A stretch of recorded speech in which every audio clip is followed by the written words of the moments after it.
오늘은 성도의 생활 두 번째 시간입니다.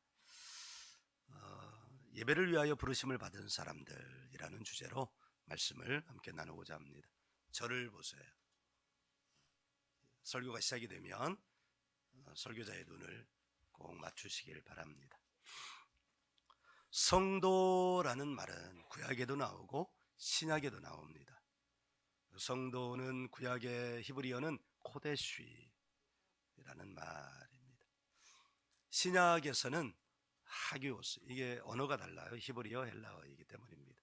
하기오스라고 합니다. 뜻은 똑같습니다. 순서가 중요합니다. 분리된, 구별된, 거룩한, 신성한, 이걸 하나로 연결하면 감사해요. 나도 살아남아야 하니까 모든 일에 감사하라. 분리되어서 구별되어 거룩한 신성한 사람들, 이게 성도라는 말입니다. 성도를 이해하기 위해서는 교회라는 말을 잘 이해해야 합니다. 교회라는 말은 구약에는 없죠. 신약에 있습니다. 헬라어로 에클레시아라는 말인데, 이 말은 뭐뭐로부터 불러낸 자들이라는 말입니다. 그러니까 구별된, 이 말과 똑같은 말인데 이게 복수가 되니까 이 말은 공동체라는 말이죠. 뭐뭐로부터 불러낸 자들입니다. 이 사람이 성도요, 교회입니다. 여러분, 세상에서 하나님 없이 살면 살아도 산 것이 아니요 죽어도 죽는 게 아닙니다. 살아있을 때는 죽은 자와 같고 신분이 죽어서는 지옥에 가는 겁니다. 누가 성경에 지옥에 대하여 구체적으로 표현된 곳이 딱 한 군데 있는데 누가복음입니다. 거기에서는 구덩이도 불타지 않고, 구덩이가 아니고 구더기. 여러분, 구더기가 뭔지 알아요? 발이 애벌레야? 구더기의 살갗은 단단합니까? 아주 약합니까? 단단해요? 아주 약합니다. 근데 지옥은 그 구더기가 타지 않는데요. 이 말은 뭐예요? 구더기가 죽지 않는다는 말입니다. 사람의 영이 죽지 않아요. 하나님이 예수님을 왜 보내셨을까? 왜 죽이시기까지 하면서 예수님을 보내셨을까?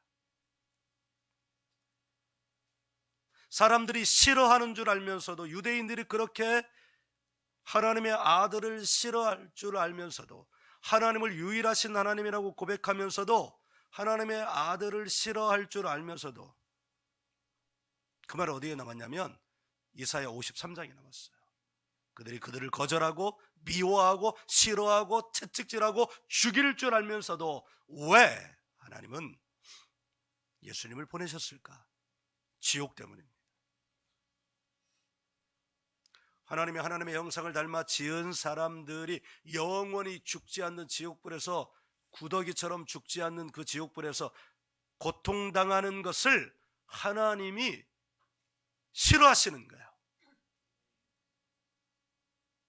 여러분 생각해 보세요. 제가, 상민이가 인생을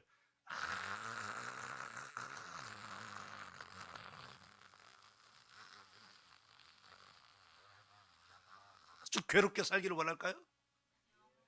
아니면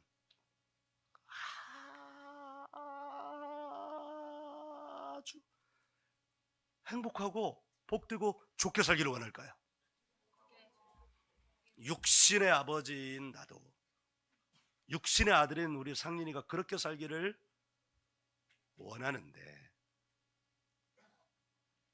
온 영의 아버지이신 하나님은 하나님의 형상으로 지음받은 이 하나님의 자녀들을 지옥 가기 원하신다는 것은 이건 말도 안 되는 일이에요. 그렇다면 제멋대로 그냥 멋대로 죄를 지으면서 사는 사람들도 하나님의 형상으로 지음 받았기 때문에 다른 사람에게 피해를 주고 다른 사람을 고통스럽게 하고 다른 사람에게 해코지하고 하는 사람들을 그러면 지옥에 아니라 천국에 가게 하는 게 합당한 거예요? 세상은 그렇게 말해요. 난 멋대로 살 거야. 하나님이 사랑하신다면 난 천국에 가게 하겠지. 이렇게 논리적으로 말해요. 그런데 그 사람을 지옥에 보내면 하나님은 사랑이 아니라고 말하는데 여러분 생각해 보세요. 상렬이가 아주 아빠한테 막 대들고요. 막 욕지거리하고 미워하고 나를 아빠라고 말도 안 하고 어이 아빠니까 돈 안 내놔? 왜 형만 옷 사주고 그래? 나는 왜 안 사줘? 이렇게 하면 저가 내 아들이니까 그래도 어유 예쁜 거 알았다 이렇게 하는 게 온전한 아빠 모습이에요? 어떻게 해야 돼요 저거? 패버려야지. 패서라도 제대로 키워야지. 이 땅에서 제대로 살지 않으면 천국 못 갑니다. 아멘 안 하는 사람은 천국 안 가도 되는 거예요. 이 땅에서 제대로 살지 않으면 천국 못 갑니다. 어디가 지옥 갑니다. 그래서 하나님이 에클레시아 불러낸 거예요. 세상에서 하나님 없이 살던 사람에게서 불러낸 거예요. 그런데 이 인간들이 하나님이 주신 의지를 지 멋대로 사용해. 그러니까 강제로 끄집어내면 안 돼. 그래서 예수님 보내신 거예요. 최소한의 자유의지를 사용하는 거예요. 믿음은 뭐냐? 의지를 사용해서 내가 주인인 삶에서 예수님이 주인인 삶으로 나 이제 내 주인이 바뀌었어요 라고 말하는 건데 그것을 하기 위하여 최소한의 의지를 사용하게 하는 거예요. 그게 믿음이에요. 그 의지만 사용하면 나 이제 내가 주인이 아니라 하나님이 주인 되신 예수님이 주인 되신 최소한의 의지 사용해서 그렇게 하나님 세계 안으로 들어오면 하나님이 오 내가 널 기다렸어. 무신장이 기다렸어. 육신 먹고 돌아오는 사람에게는 내가 너 60년 기다렸다. 그의 조상적부터 안 믿고 살았던 사람에게는 내가 몇백 년 기다렸다. 이렇게 반겨주시는 거예요. 그게 에클레시아예요. 이 세상을 살아갈 때 우리는 다 모든 것이 목적이 있습니다. 목적이 없는 것이 없습니다. 하나님께 대들면서 사는 사람은 목적이 없을까요? 아니 목적이 있습니다. 지가 하나님 노릇하려고 하는 거예요. 여러분 꼭 생각하세요. 하나님 앞에 목적 없이 사는 인생은 하나도 없습니다. 죄인이나 죄인이 아닌이나 지 멋대로 사는 자나 복되게 사는 자나 다 목적이 있습니다. 여러분 간혹 사람들 가운데 내가 왜 이 땅에 태어났는지 모르겠다고 말하는 사람들이 있습니다. 그 말을 하는 것처럼 불행한 일이 없습니다. 이 세상에 어떤 사람도 목적 없이 태어난 사람은 없기 때문입니다. 유대인들은 그러니까 하나님의 최초에 선택받은 유대인들은 이 사실을 너무나 잘 알았어요. 그러니까 복된 민족이야 유대인들은. 그래서 하나님은 바울 사도를 통해서 이면적 유대인, 표면적 유대인이 아니 표면적 유대인이 아니라 이면적 유대인이 유대인이요 혈통적 유대인이 유대인이 아니라 신유대인이 진짜 유대인이라고 말씀을 하시는 거예요. 왜요? 유대인에게는 이 놀라운 축복을 받았기 때문이에요. 뭐가? 하나님이 유일한 하나님이시다. 하나님이 너를 이 땅에 보내셨다. 하나님이 너를 통해 이 땅에서 하실 일이 있다. 이걸 안 부모 세대가 자녀 세대에게 이걸 가르치는 거예요. 언제까지? 되어 엄마 뱃속에 있을 때부터. 태명이 있죠, 태명. 엄마 뱃속에 있을 때 부르는 별명이에요, 별명. 태명 누가 하나 얘기해 줄래요? 지인이 태명이 뭐였어요? 너무 경건하다. 다른 이름. 자기 태명 아는 사람. 뭐요? 꽃순이? 아니 남들이 웃기 전에 네가 왜 웃냐고 그러면 너도 네가 웃긴 거지. 근데 귀엽잖아요. 안 귀여워. 아니 나온 다음에 사랑이. 태명들은 다 예쁘구나. 태명들 웃긴 태명도 있는데, 유대인 엄마는 아기가 딱 생긴 걸 알면 그때부터 성경을 읽어줍니다. 적어도 아이가 태어날 때 3번은 성경을 읽는다고 그래요. 저는 성경통도가 된 사람이에요. 그래서 우리 첫째가 뱃속에 생겼을 때 앉혀놓고 성경을 읽어줬어요. 둘째도 앉혀놓고 성경을 읽어줬어요. 근데 큰애를 더 많이 읽어줬어요. 큰애는 첫째니까 뭘 전부 다 잘해주고 싶은 거야. 둘째는 조금 시들해졌어. 그래도 성경 읽어줬어요. 태어나면 계속해서 말씀을 읽어주면서 글을 가르쳐요. 하나님의 글을 가르쳐요. 말씀을 가르쳐요. 왜? 넌 목적이 있이 태어났다. 유일하신 하나님이 너를 이 땅에 누가? 하나님이 너를 이 땅에 보내신 거예요. 이유 없이 온 게 아니에요. 그리고 보내놓고 그럼 이제 내가 널 보냈으니까 네가 알아서 해라, 이게 아니고 그를 통해서 하나님이 하실 일이 있어요. 아멘.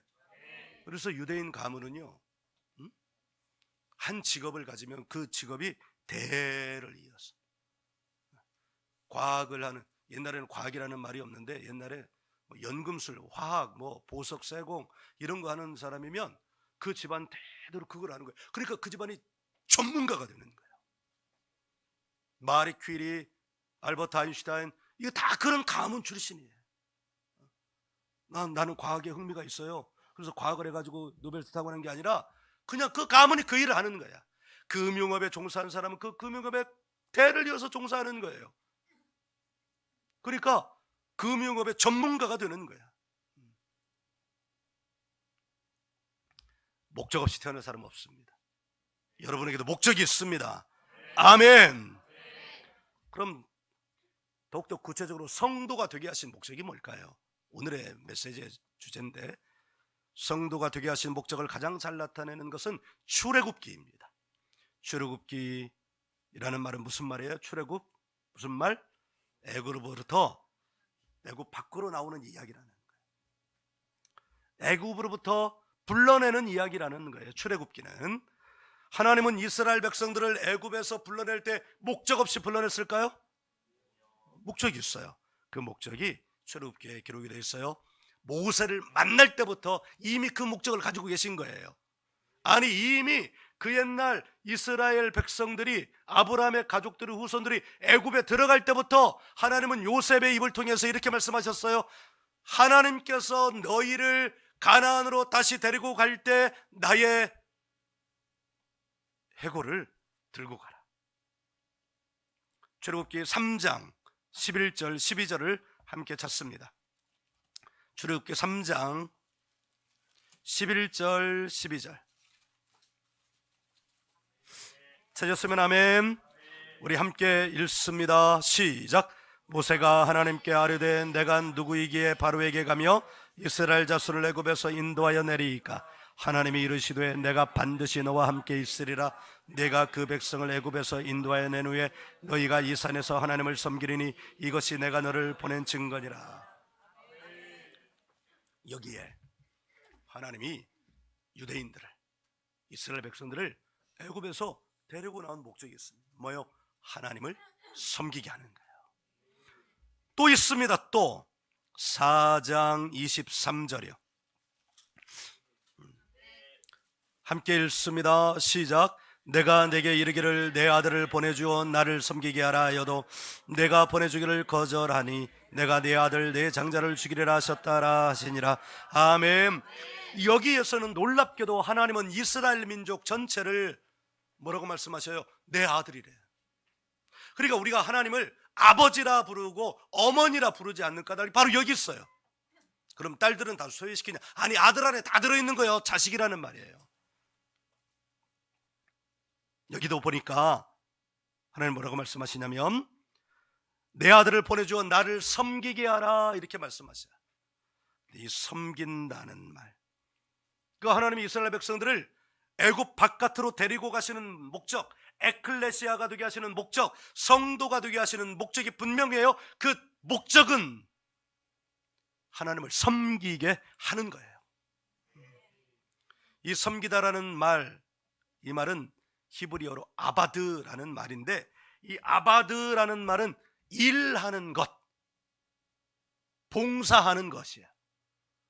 영어로는 이 말을 serve, 명사는 service, serve, 일하다, 봉사하다.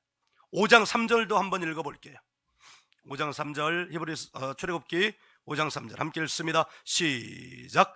그들이 이르되 히브리인의 하나님이 우리에게 나타나셨은즉 우리가 광야로 4일길쯤 가서 우리 하나님 여호와께 제사를 드리려 하오니 가도록 올라가소서. 여호와께 전염병이나 칼로 우리를 치실까 두려워하나이다. 아멘. 여기서는 표현을 더 구체적으로 했어요. 섬긴다 이렇게 말씀하지 않고 제사를 드린다 이렇게 말씀하셨어요. 섬긴다 이 말은 히브리어로 발음을 아바드 이렇게 하는데, 제사는 자바드예요. 자바드. 아바드, 자바드. 히브리어는요 이렇게 이 말의 의미가 있는데, 그러니까 아바드, 자바드 같은 발음, 유사한 발음을 통해서 이걸 뒤집으면 전혀 반대되는 발음이 뜻이 되게 하기도 하고 그래요. 이건 반대되는 것이 아니라 더 심화된 의미를 담고 있는데, 이 자바드라는 이 말, 희생 제사, 제사라는 이 말은 희생 제사를 드린다, 희생 제물을 드린다라는 말이에요. 그러니까 이스라엘은 하나님께서 불러냄을 받은 자들이에요. 성도로 불러냄을 받은 자들이에요. 그러니까 성도의 목적은 뭐예요? 제사는 오늘날로 말로 치라면 바꾸면 뭐냐면 예배예요. 예배. 신약 성경에서는 그걸 예배라고 말해요. 예배. 그러니까 하나님이 이스라엘 백성들을 불러내신 까닭은 그들에게 섬김을 받게 하는 건데, 섬김을 받기를 원하는 건데, 그 섬김은 뭐냐? 예배, 예배. 하나님이 우리를 그리스도인 되게 하신 것의 제1 첫 번째 목적은 예배입니다. 예배. 거룩하게 표현해서 예배지, 말뜻 그대로 표현하면 뭐예요? 하나님께 우리가 드리는, 하나님을 위하여 하는 일입니다. 일. 일은 잘해야 돼요? 못해야 돼요? 잘해야 됩니다. 농땡이 펴야 돼요? 안 펴야 돼요? 네. 눈을 마주쳐야 돼요? 안 마주쳐야 돼요? 늦어야 돼요? 안 늦어야 돼요? 이렇게 말하면 오늘 늦은 사람 찔리지. 일찍 가야 돼요? 말아야 돼요? 그 일을 제대로 못하는 거야. 제대로 못하는 거. 졸면 조는 건 일을 제대로 하는 거예요? 못하는 거예요? 눈을 번쩍 뜨고 설교를 들을 때는 예배자의 눈을 뚫어지라,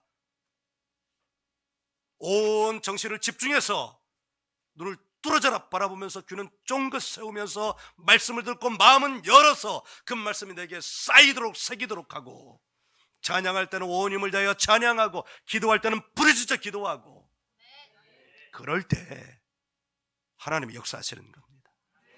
아멘. 오늘 이사야 43장 21절에는 이 말씀은 우리가 너무나 잘 아는 말씀이잖아요. 우리가 지음받은 목적이라고 우리는 표현을 하는데, 여기에 우리를 성도로 부르신 목적이 있어요. 그럼 뭘까요? 찬송이죠. 찬송. 그런데 여기에서 더 특별한 단어 하나가 있는데, 그것은 지연난이에요. 지연난이. 이 지었나니 짓다라는 이 말은 동사가 히브리 말로 야차르예요. 야차르. 짓다. 근데 이 말의 뜻은 뭐냐? 형성하다, 만들다, 고안하다, 상상하다라는 말이에요. 내가 우리 더리진 친구, 우리 더리진 처치의 성도들에게도 이 말과 관련해 굉장히 오랫동안 자주 많이 설교를 했는데 기억할지 모르겠어요. 이 말씀, 이 말의 명사형은 예체르예요. 예체르 라고 말하면서 이 말의 뜻을 뭐라고 설명한지 기억나세요? 예체르. 상상이에요. 상상. 하나님이 이 세상을, 하나님이 사람들을 지으실 때 사용했던 방법 뭐냐? 상상이에요. 상상.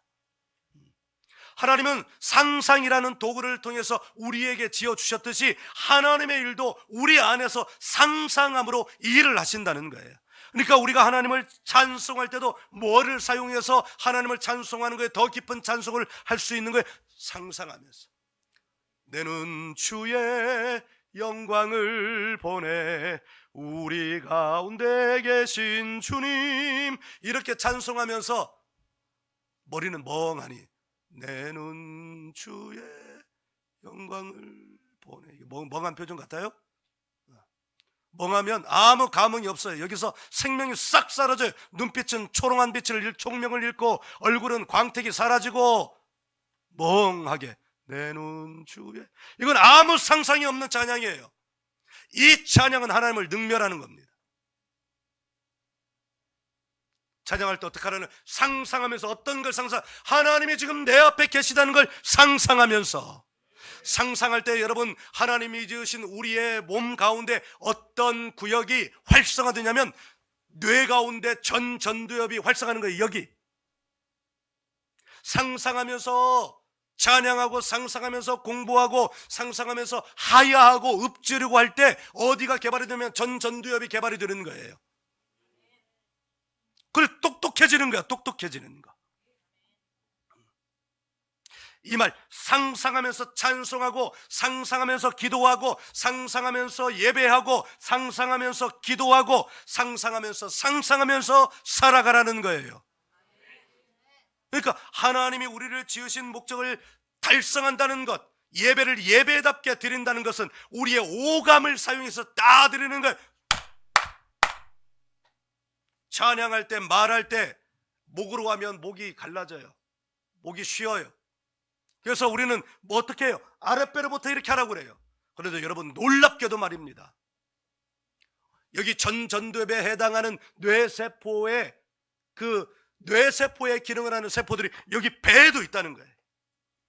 그러니까 이 배, 아랫배를 잘 사용하면 어떤 기능과 똑같느냐면 전두엽을 사용하는 기능과 똑같은 거예요.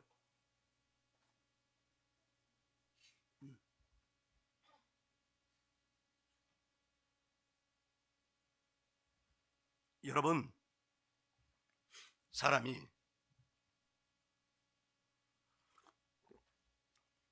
물을 마시잖아요. 물을 마시는 건 목이 마르기 때문이에요. 그러니까 물을 마신다는 건 물을 마시는 목적이 있겠죠. 아, 좋아라. 목적 달성을 했어요. 기뻐요. 아, 역시 목이 마를 때는 물을 마셔야 돼. 여러분이 어떤 일을 할 때 그 목적을 달성하면 화가 나나요? 짜증이 나나요? 그냥 우울해지나요? 아니, 뭐예요? 어떻게 돼요? 기뻐요. 행복해져요. 살 소망이 생겨요. 창세기 1장이 그겁니다. 하나님이 목적을 가지고 세상을 지으셨어요. 짓고 날 때마다 그날마다 하나님이 뭐라고 말씀하시냐? 보시기에 좋았더라. 이 말은 뭐예요? joy. 히브리 말은 tov. 영어로는 그게 joy. 저기 있네. joy, 기쁘다는 말이에요. 기쁘다. 여러분, 하나님의 창조 원리는 이겁니다. 목적을 달성하면 기쁜 거예요. 공부의 목적을 달성하면 기쁘고, 장사의 목적을 달성하면 기쁘고, 사랑의 목적을 달성해도 기뻐요. 내가 누군가를 사랑하는데 그 사랑이 이루어졌어요. 짜증나요? 내가 이 인간을 왜 만났지? 아우 짜증나. 뭐 이래요? 아니 기뻐요.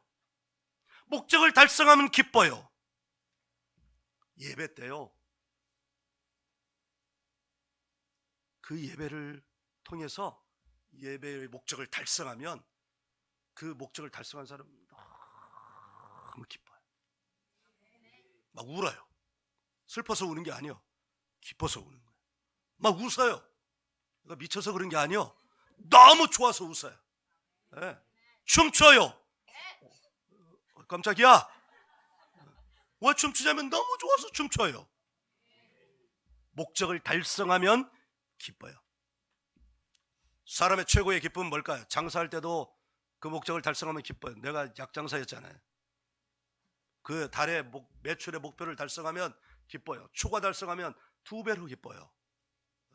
왜냐하면 돈이 나오기 때문이에요. 안 웃네. 뭔지를 몰라서 그래. 그런데 그런 기쁨보다 더 큰 기쁨이 있습니다. 그것은 무엇이냐면 하나님이 사람을 지으실 때 그 지으신 목적을 달성할 때 그 사람은 그 목적을 달성하면 최고로 기쁩니다. 그 최고의 목적은 뭐냐? 하나님을 섬기는 겁니다. 하나님을 예배하는 것입니다. 하나님 없이 살다가, 하나님을 떠나 살다가 하나님 앞에 부름받을 때, 예배 드릴 때 사람이 하염없이 눈물을 흘리는 이유도 그 목적을 달성했기 때문입니다. 목적을 잃어버린 채 살다가 목적을 찾고 달성했기 때문에 감격과 기쁨과 회한과 소망의 눈물을 흘리는 것입니다. 이것이 우리를 성도로 부르신 목적입니다. 성도의 생활 가운데 제일은 하나님을 예배하는 것. 그래서 성도가 늘 점검해야 할 것이 있습니다. 늘 점검해요. 예배 자리 나올 때마다 늘 점검해요. 나는 지금 예배를 드릴 준비가 되어 있는가? 나는 지금 예배자가 될 준비가 되어 있는가? 예배 드리기 전에 늘 점검하기 시작했잖아요. 당신의 마음은 예배 드릴 준비가 되어 있습니까? 예배자들 준비가 되어 있는가? 점검하는 거예요. 그 점검을 어떻게 해야 되는지 예수님이 가르쳐 주셨어요. 우리 예수님 너무 좋아요. 우리가 하나님 앞에 나갈 때 어떻게 나가야 되는지를 너무너무 잘 가르쳐 주셨어요. 예배와 관련돼서 예수님은 요한복음 4장 23절 24절에서 가르쳐 주셨어요. 한번 찾아봐요. 요한복음 4장 23절 24절.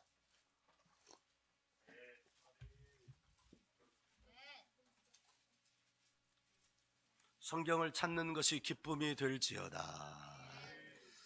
감동이 임할지어다. 귀찮지 않아질지어다. 요한복음 4장 23절 24절 찾았어요? 함께 읽습니다. 시작. 아버지께 참되게 예배하는 자들은 영과 진리로 예배할 때가 오나니 곧 이때라. 아버지께서는 이렇게 예배하는 자들을 찾으시니라. 하나님은 영이시니 예배하는 자가 영과 진리로 예배할지니라. 아멘. 이 예수님의 말씀은 하나님의 말씀이에요.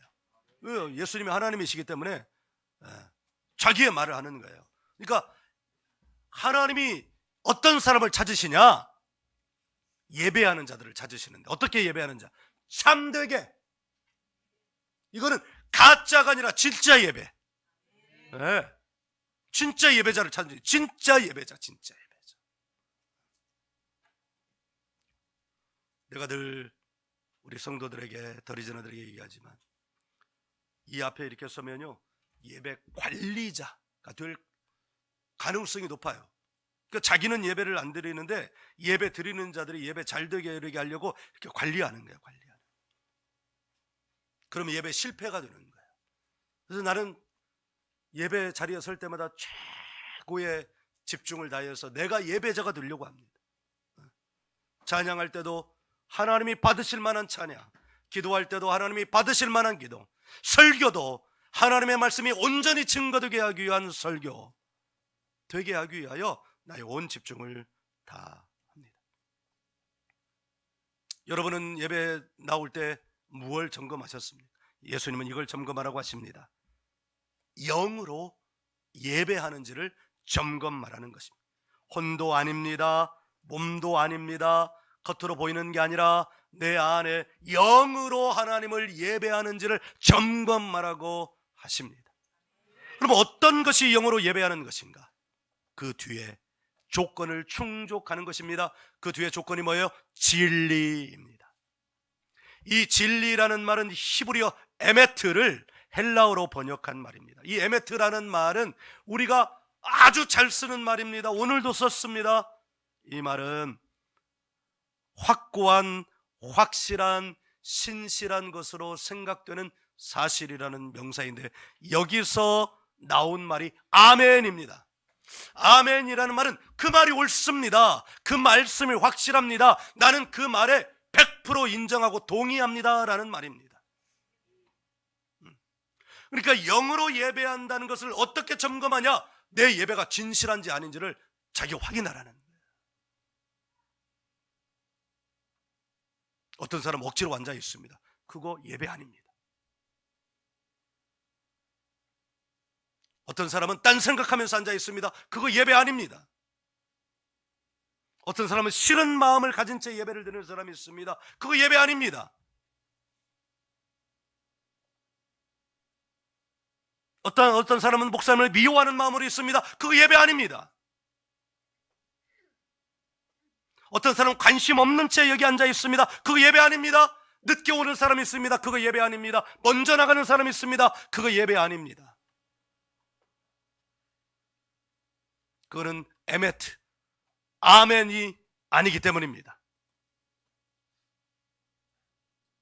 그래서 예배 전에, 이미 그것도 예배지만 예배를 앞두고 오늘 찬양을 하고 기도를 해달라고 조희성 교사님에 내가 부탁을 했는데, 우리의 예배가 영과 진리의 예배가 되게 하기 위하여 그렇게 하기를 원한 것입니다. 그 시간이 없이 와서 헐레벌떡 앉아있는 예배자와 그 시간이 있는 채 예배를 드리는 자는 그 예배의 질이 완전히 다르기 때문입니다.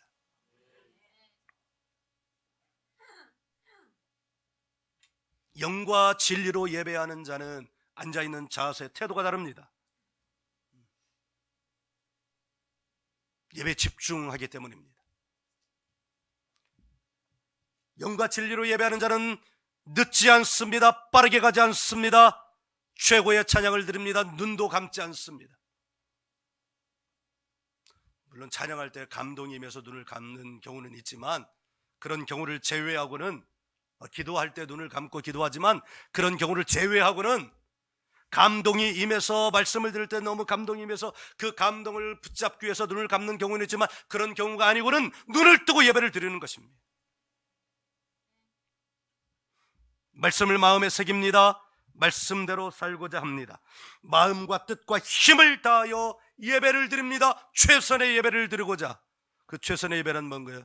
예배를 다른 말로 바꾸면 뭐라고 그랬어요? 일하는 거라고 그랬어요. 일. 좀 더 거친 말로 표현하면 작업하는 거예요. 작업. 삽을 하는 작업, 운전하는 작업. 운전을 제대로 못하면 어떤 일이 일어납니까? 사고 납니다. 예배를 제대로 드리지 못하면 그 사람 인생의 최고의 사고인 거예요. 이것이 성도의 생활 가운데 최고의 생활의 제1원리인 것을 여러분 알기를 간절히 바랍니다. 아멘. 그러므로 잘 됐어요. 2024년 1월이잖아요. 지금 2월이 아닌 게 얼마나 다행인지 몰라요. 12월이 아닌 게 얼마나 다행인지 몰라. 1월 달에 이걸 딱 점검해가지고 1월 달에 예배를 딱 세우는 거야. 빠르게. 영과 진리의 예배로 빠르게 세우는 거예요. 그러면 새 인생을 출발할 수 있습니다. 새 출발할 수 있습니다. 아멘.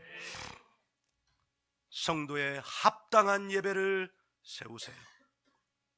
우리 더리지는 그와 같은 예배를 드려서 신실한 예배가 드려지는 교회가 되기를 간절히 원합니다. 할렐루야. 하나님이 우리를 부르신 거에는 후회가 없습니다. 아멘.